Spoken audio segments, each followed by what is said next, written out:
2022.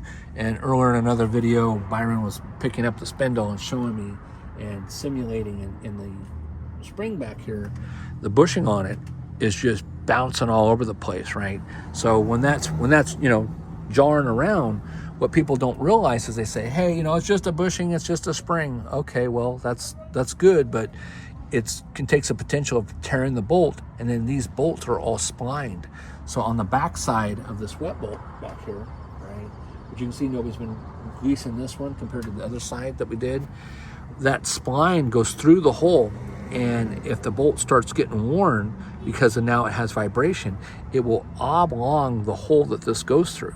So when it does that, now you take a risk of it tearing it, cracking it, or just shearing off the bolt.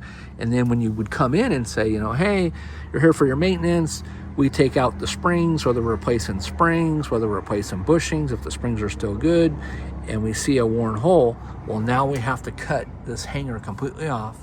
We have to cut the V-brace off, and you're talking a lot more labor just because you didn't maintain your bushings. So people always say, hey, Dustin, how often should I change these bushings out, you know?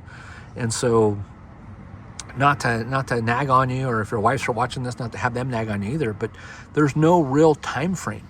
It depends on, you know, maintenance, travel, the weight, the type of unit, how hard you drive, where you're driving, all those weird conditions. And so it's not really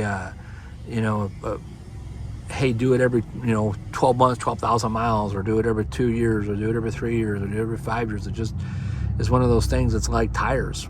You know, when they're worn, it's time to do it, or when the oil in your car is bad, maybe